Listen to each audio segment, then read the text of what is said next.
During the course of my journey, I got to work with a lot of black directors, straight and gay, a lot of black male directors, Fatima Robinson as well. It was always an honor. Paul Hunter, Hype Williams, X, Benny Boom, Chris Robinson, Kevin Bray, Billy Woodruff, the Hughes brothers, F. Gary Gray.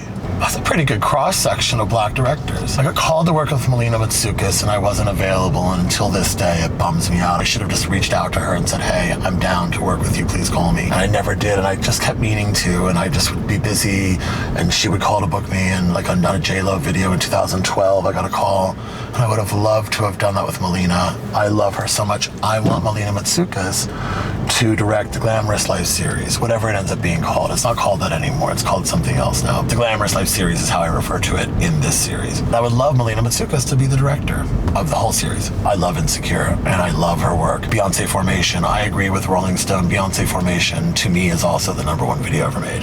Like, I just think it's stunning.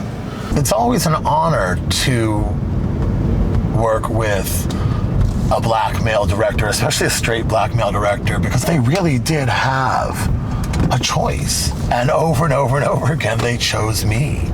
And when a straight black male person in the 90s chooses you as a gay white man, you know you're the shit. You know you're doing something right. There was no reason for them to pick me other than the fact that I was the perfect person for the job. And I love that. There's nothing woke about it in terms of favoring someone because of one specific characteristic they have no control over. I was picked for my talent. I was picked for my work ethic.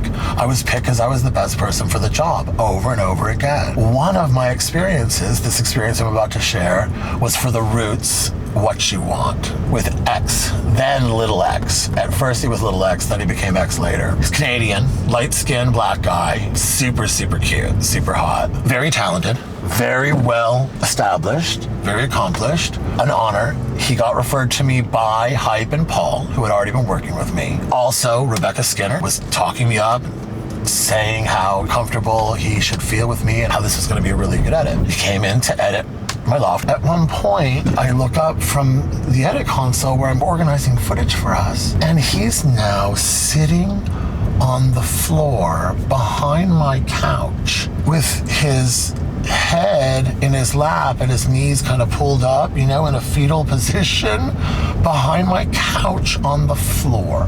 I'm realizing that this person is having an issue with me either being white, being gay, both. I don't know. I'm trying to figure this the fuck out. Hey, is everything okay? Are you...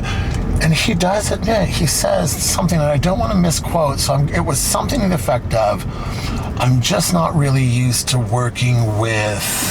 He definitely didn't say gay. He didn't say gay. I would have remembered that. And I think that he was like, if it was that, he wasn't gonna say it anyway, you know what I mean? I'm used to working with different kinds of people, that kind of a thing. That's what I mean.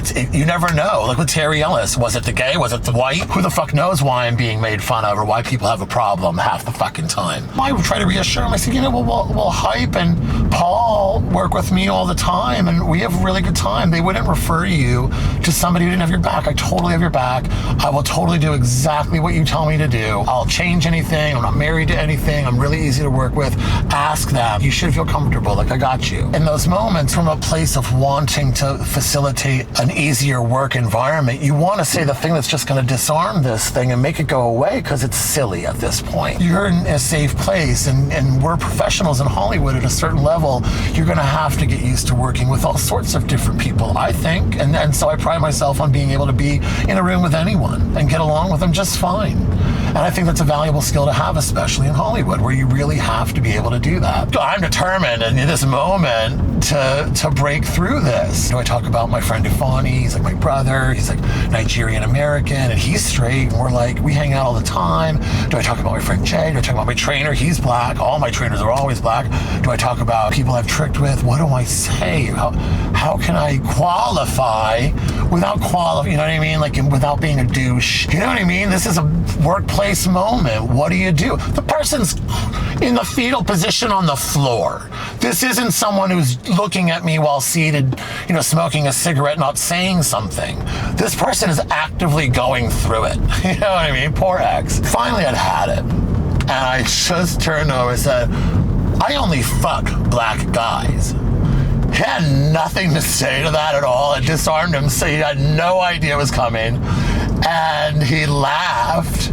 He stood up. It snapped him out of it. I think I said a prayer to the universe. Like, give me the words. I only fuck black guys. That's all I could come up with to say. Worked, though. Worked. And we worked together a few times after that. It was never a problem again, and he never felt overwhelmed again, and he never sat down on the floor in the fetal position again. We had pushed through, so here's to my fucking black guys. Like, good for me. I do. I enjoy fucking black men almost exclusively. That's my thing. I'm not only. I love all races, all people. I've been with all races, both sexes. My type, I have a type, is black guys. I do. I like the brothers. What can I say? I'm not going to apologize. I'm not going to feel at all bad about it. I don't think it's exploitative. As my friend B said the other day, I don't think that you fetishizing their dick is any more than them fetishizing your hot white muscle ass, and something to that effect.